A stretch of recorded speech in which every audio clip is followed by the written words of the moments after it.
Hi, my dear friend. Probably you got the same problem as I did some time ago.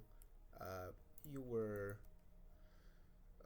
moving something with proportional editing, or you were scaling something by y-axis, and now your animation is really shaky and you can't understand why, and you really want to ease this thing by Alt plus O, but it is not working.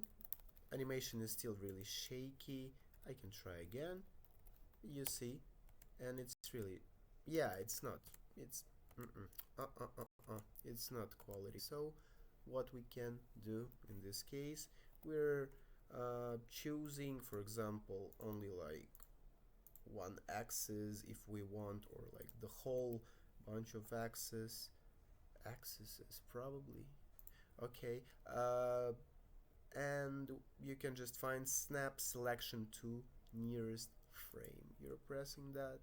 After that, you can use Shift Alt O to add some additional keyframes in case something is missing.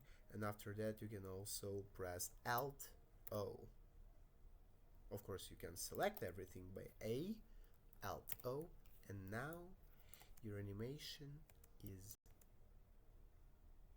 smooth. But what's oh, okay. It's just, yeah, can delete this frame or again, yeah. Thank you for attention. Good luck.